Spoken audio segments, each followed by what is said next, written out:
So today I'll be presenting Care in Crisis. Across the world, women act as invisible safety nets. They hold families and communities together through the climate crisis. Yet their labor remains overlooked, unsupported, and unequally shouldered. In Australia, women spend about 9 hours each week on unpaid care work than men. But in the Philippines, women spend 35 more hours per week, almost a full extra working week of cooking, cleaning, caregiving, and volunteering. And this leaves little time to rest, earn, or care for themselves, leading to physical, mental, and emotional exhaustion. We know that women are at higher risk for the physical and mental impacts of climate change.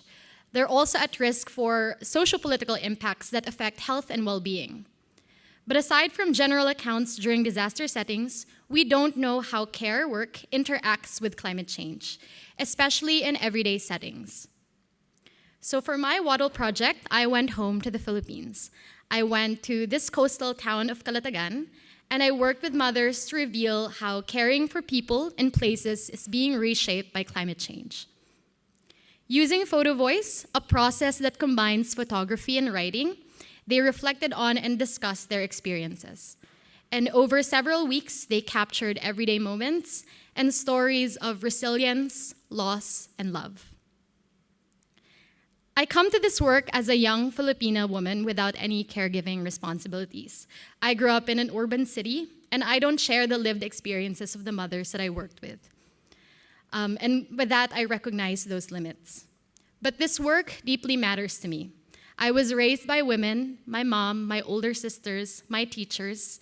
I grew up in an all-women household, and I went to an all-girls school, as you can see. I've seen women care without question, and this project is my way of honoring that quiet, everyday labor. So what did we find? We found that Filipino mothers in Batangas experience unpaid care work as an intensified burden in the face of climate change.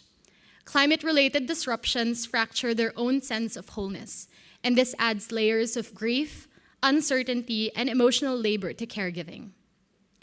Despite this, they embrace multifaceted roles across their family, community, and in relation to the ecosystem. As educators, providers, stewards, and leaders, they pass on adaptive knowledge, they sustain livelihoods, they protect ecosystems, and they lead collective efforts in their community. As time passed, basins of fish that were once full are now barely enough. Even the small ones have disappeared, leaving almost nothing for us.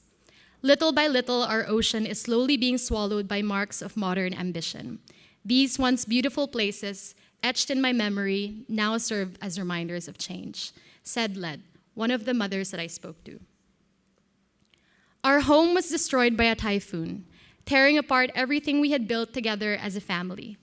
It was during this time that we too began to fall apart. Now we live here.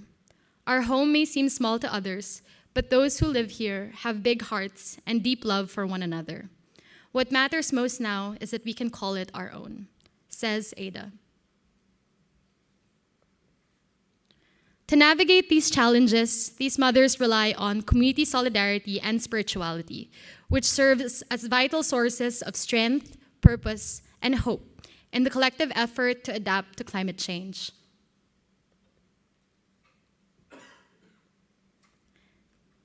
As a child, I'm a witness to the strength, resourcefulness, and determination that supports not only one's own family, but also uplifts others.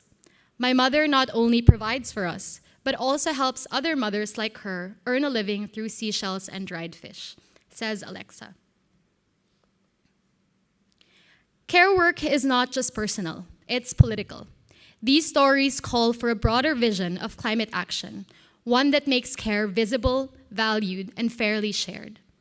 As we move forward, the next phase is focused on policy advocacy, making sure that the findings don't just stay in reports, but lead to change towards recognizing and addressing unpaid care work.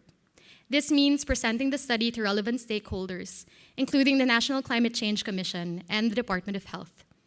We also plan to collaborate with organizations already leading in this space, such as Oxfam Philippines.